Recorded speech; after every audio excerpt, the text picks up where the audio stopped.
we're going to have another catastrophe sooner than later. It'll be bigger than 2008, but the next one's going to be strike three. We've had 2 warnings. They've been ignored. The 3rd time, it's game over.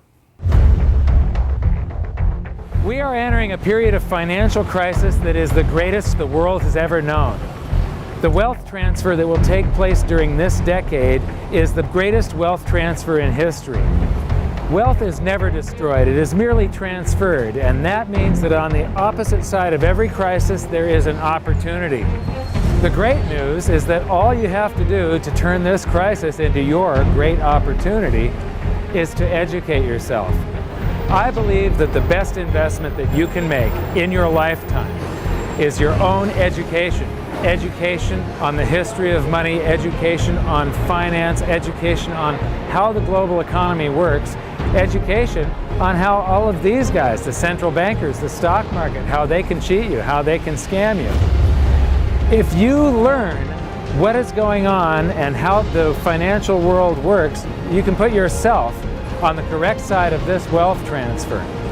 Winston Churchill once said that the further you look into the past, the further that you can see into the future. This program is all about creating your own crystal ball, being able to gaze into the future, being able to change this crisis, the greatest crisis in the history of mankind, into your great opportunity.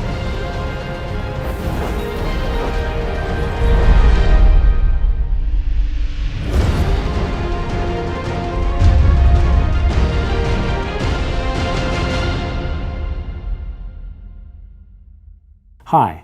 In the last episode of Hidden Secrets of Money, I spoke with Harry Dent about deflation and the reason that we both feel that it's absolutely inevitable. In the bonus feature, I talked with Harry about some of our differences, and he believes that it's going to be a long, drawn-out deflation. I believe it's going to be a very short-lived deflation, followed by potentially a hyperinflation. And the reason is something we're going to talk about in this episode, and it's velocity of currency. And that is all controlled by psychology. I'm very fond of saying that the economy is both psychological and psychological. It runs in waves and cycles, and those waves and cycles are very logical because of the psychology that's going on behind it, and that psychology controls the velocity of currency. Now, I like to teach through the looking glass of history, so I'm going to read you a little bit of my book because there's a perfect example of this in the Weimar hyperinflation. And after I'm done with the book, we're going to come back and we're going to look at some data so that you get a full understanding of what velocity of currency is and how it affects you. So, on page 16, we have, at the beginning of World War I, Germany went off the gold standard and suspended the right of its citizens to redeem their currency, the mark, for gold and silver.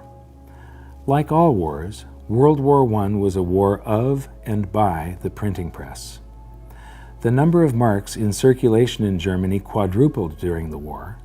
Prices, however, had not kept up with the inflation of the currency supply, so the effects of this inflation were not felt.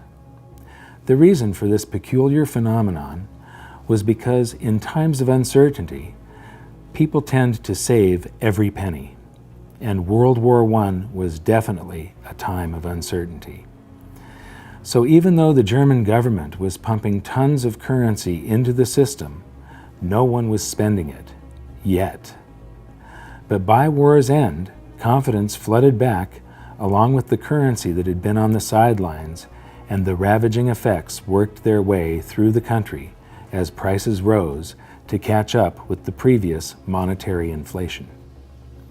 Just before the end of the war, the exchange rate between gold and the mark was about 100 marks per ounce. But by 1920, it was fluctuating between 1,000 and 2,000 marks per ounce. Retail prices shortly followed suit, rising by 10 to 20 times. Anyone who still had the savings they had accumulated during the war was bewildered when they found it could only buy 10% or less of what it could just a year or two earlier. Then, all through the rest of 1920 and the first half of 1921, inflation slowed, and on the surface, the future was beginning to look a little brighter. The economy was recovering. Business and industrial production was up. But now there were war reparations to pay, so the government never stopped printing currency. In the summer of 1921, prices started rising again, and by July of 1922, prices had risen another 700%. This was the breaking point, and what broke was people's confidence in their economy and their currency.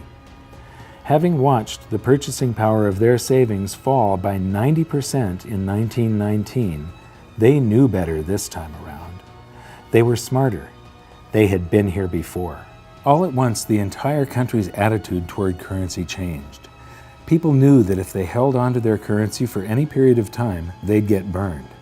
The rising prices would wipe out their purchasing power.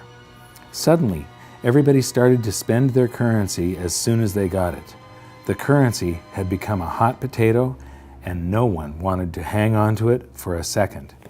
Now, on the next page, I talk about the front page of the New York Times 1923, and I reference some information there. And I just happen to have a reprint of the front page of the New York Times from 1923.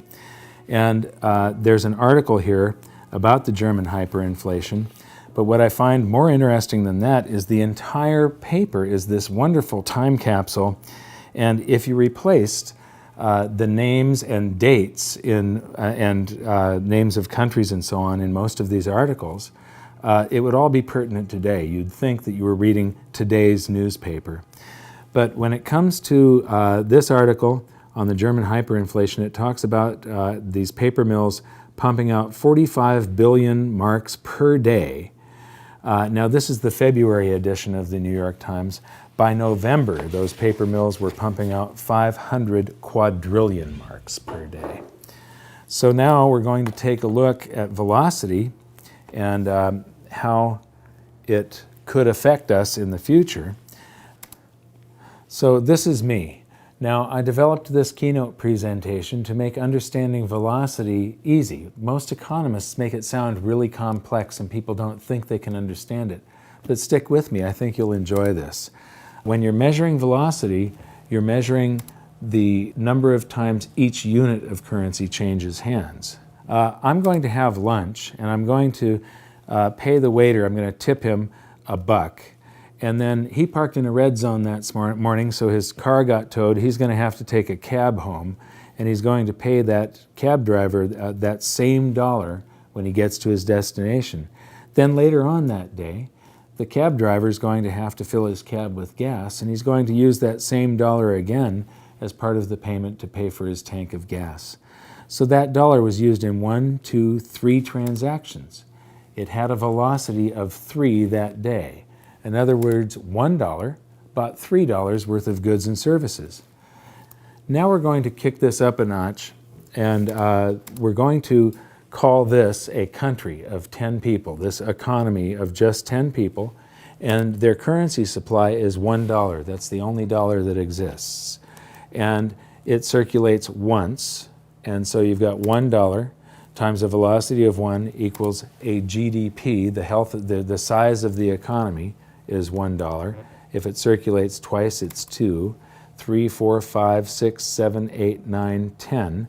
So $1 times a velocity of 10, or 10 transactions, equals a $10 GDP, the health of that economy. Now, if you expand the currency supply, we've given each one of these people $1.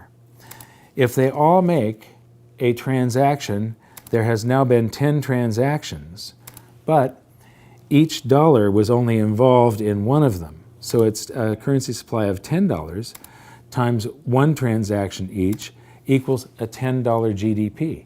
So even though you've got 10 times the currency supply, the economy has the same vibrance. There was 10 transactions, it equals $10. Then we have a second transaction, a third, a fourth. This could be a healthy economy. It could also be an economy running into hyperinflation. Keynesians, that's the type of economists that are running the modern day economy, believe that you can create a healthy economy by changing this figure here. the size of the currency supply. So the Federal Reserve thinks that by adding currency to the economy, that they're going to be able to stimulate it and make the economy grow. And the thing is, it isn't the quantity of currency, it's the amount of goods and services that are created in that country that determines the country's level of prosperity. So if you just add a bunch of currency, all it's going to do eventually is drive up prices. Velocity will slow at first, and that's what we're seeing now. Well, the same thing happened in Weimar Germany. This is the entire hyperinflation from the beginning of World War I in 1914 until the end of 1923. And most economists are attracted to this big hyperinflation on the end. But one thing I discovered when I was writing my book is that there's almost always a pre-hyperinflation hyperinflation. And we see one here, where there's this rise of prices and quantity of currency, and then it levels off for a little while, and then rises again. And this has to do with the psychology. This is the time where I said those people had been there before and experienced that. I'm going to zoom up on it. And so here you see the currency supply increasing. So they're doing monetary inflation, but prices stay level, and the price of gold actually dropped toward the end of the war. But as soon as the anxiety is lifted from the population and they start feeling better, all of that currency comes out of hiding and people start making transactions, and velocity picks up, and prices, and the price of gold especially, just rose dramatically and then leveled off some 16 times higher than they were originally. Notice that the currency supply is growing at a certain rate, the prices are delayed, and then bam, they rise to meet it and exceed it, and then stabilize to account for that quantity of currency. Now back to this original chart here, what I find interesting is that during the war it lagged, and then it caught up and matched the currency supply, but then as they kept on printing, velocity started to exceed the currency supply. So prices started to rise faster than they were printing currency, and that's the end game for a hyperinflation. The big lesson here is that the people who owned gold and silver instead of the national currency came out relatively unscathed, or even made huge gains in their purchasing power. Now, this is the US currency supply from 1918 until today. And we've created all of this currency, but we haven't seen any ravaging inflation yet. And that is because velocity has fallen to compensate for the creation of currency. But there will come a time when the psychology of the country changes, and you will see, after this short-term deflation, where velocity falls even further, you will then see the velocity pick up and prices will rise. And I believe that we will go into a hyperinflation because they're going to create more currency than this. And that currency is going to be sitting there, and velocity will have slowed and slowed and slowed to compensate it until something changes psychologically. The beginning of every hyperinflation looks like everything is okay again. The economy gets better, velocity picks up, and that's the really danger point, and nobody can see it as velocity starts picking up. Right, well, of course, there's a name for that. It's called money illusion, which is before the inflation really kicks in and either gets extreme or turns into hyperinflation. There is this feel-good period where, there's more money around, and, unemployment's dropping and people feel more prosperous. The prices haven't quite skyrocketed yet. It's all illusory because it'll go away once the price level adjusts. But there is that kind of, period in between, and it is a feel-good period, but it doesn't last very long. But you're making a very good point, which is a lot of people assume that inflation is a function of money supply or money printing, and that's not right. It's a partial function of money supply, but the other part of the function is behavioral. It has to do with velocity, which is just a psychological phenomena. Do you feel good? Do you want to go out for dinner? Do you want to take your friends? Do you want to take a vacation, or do you want to stay home, leave your money in the bank, and watch TV? Those are two different states of the world, based a lot on your confidence and how you feel. Both things have to come together to get the kind of inflation the Fed wants. Now here's the problem. They can make the money supply whatever they want. They're certainly printing trillions of dollars, we understand that. So far, they have not been able to bend the velocity curve. They have not been able to get you and me and everyone else in America and around the world to spend more money. But let's say they do. They change the psychology, they change the behavior. Once you change it, it's very hard to change it back. It's not like throwing an on-off switch. I mean, it's taken years for the Fed to kind of try to inject an inflation scare, try to get some inflation. But what if it actually comes? What if inflation goes from 1% to 3% in a matter of 6 months and stays there and looks like it's going to 3.5%? Well, the next stop is 10%. It's not, the Fed thinks they can dial it back down to 2.5%, which is what they say they want. But what they'll find is once that velocity, once that behavioral genie is out of the bottle, they won't be able to get it back in. It'll take off. It'll take on a life of its own. What's the Fed going to do? Raise interest rates to 10% with unemployment of 7%? I mean, people go down and burn down the Fed. I mean, there are limits on what they can do. But the point is, once it starts, and you're exactly right, it's a feedback loop. It feeds on itself. The Fed thinks they can control it. They're wrong. The behavioral aspect of it will be out of control, and like I say, we'll be on our way to 10%, if not worse. It seems like all of these bright minds that want to run things, none of them trust the free market mechanism. Well, I think that's right. They will talk to you ad nauseum about the failures of the free markets without realizing that most of the so-called failures are actually the result of misguided government policies from prior times. I'll give you a classic example. 1998 was a warning. That's, started in 1997, capital outflows from emerging markets, started in Thailand. There was blood in the streets in Jakarta and Seoul, made its way to Russia. Russia imploded, took down the hedge fund long-term capital management. I was associated with that, so I had a front row seat on that disaster. And finally, the world built a firewall around Brazil, and Brazil did not collapse, although it would have been the next domino to fall. Now, there was a clear-cut lesson. Capital markets came within hours of complete closure. And I was there. I sat with Peter Fisher, who was head of open market operations at the Fed, his associate Dino Cost. We were on the phone with Bill McDonough, president of the Federal Reserve Bank of New York.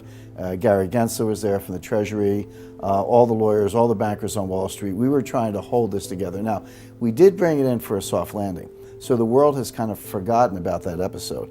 But it was extremely close and extremely delicate. We were literally hours away from shutting down global bond markets and stock markets.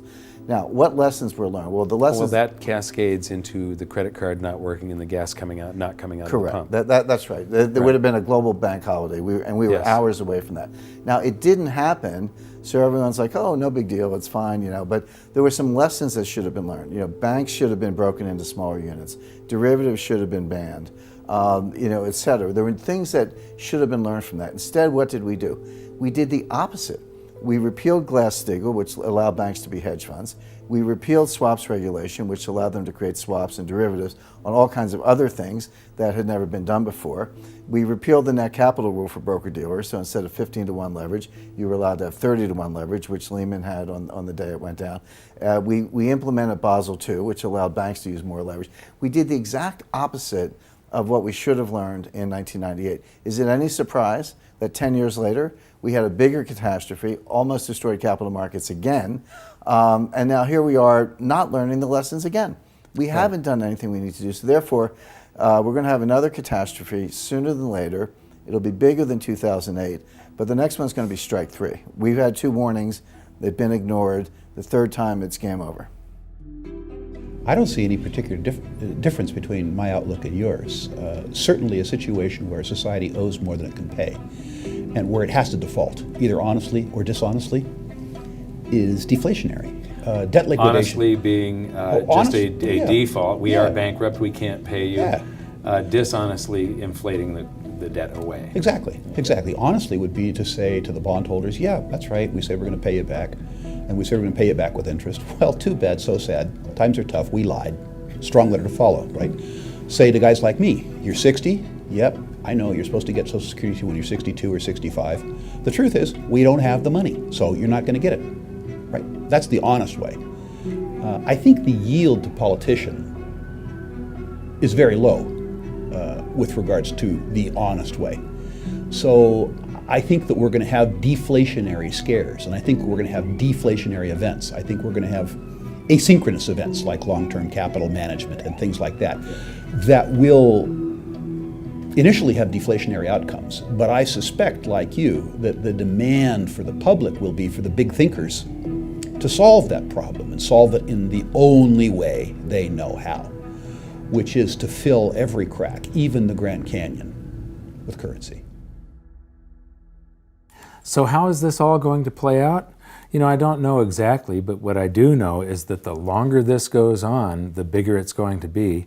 And I wrote about some of the possibilities in my book. And this was written before the crisis of 2008. And so in here, I refer to Ben Bernanke, but I'm going to change that to just the Federal Reserve or central banks for you right now. So, the day of reckoning will come when millions of baby boomers reach the age where they have to take mandatory distributions from their IRAs. As they find that the investments they were counting on for their retirement, their homes and their IRAs full of mutual funds, have actually lost value, that the amount of stuff that they can buy from the proceeds if they sell their home is actually less than when they bought their home. And as they realize that their dream of a comfortable retirement was just that, a dream, all those boomers will get scared and pull in their horns. They will stop spending. They will start selling off their assets, and the greatest stock market crash in history will unfold as more and more boomers panic and sell. I believe this will also be accompanied by the greatest real estate crash the world has ever known. This perfect storm of bankruptcies and foreclosures will cause the currency supply to contract as the giant credit bubble pops, and all those big spenders become big savers. When people save their currency, it stops circulating. The economic engine runs out of oil, and the whole thing locks up. This is every central banker's worst nightmare. This is real deflation. And the world's central bankers are about to discover the true scale of the horrors of a credit bubble implosion. When this happens, the Federal Reserve will once again send out its armada of money bomb dropping helicopters, but this time something will be different. Something will have gone horribly wrong. The bombs will have been defused.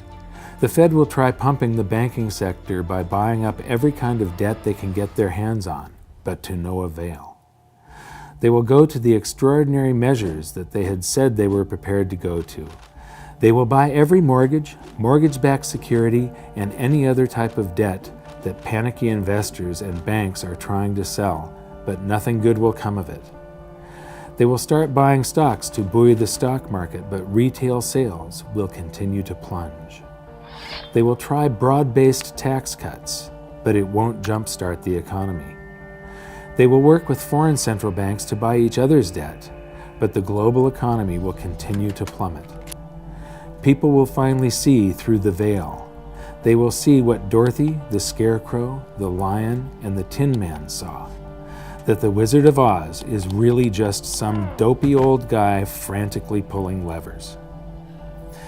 Remember when we talked about how during World War I, the Germans increased their currency supply by 400%, yet there was no price inflation because of the public's anxiety over the war and the uncertainty of their future?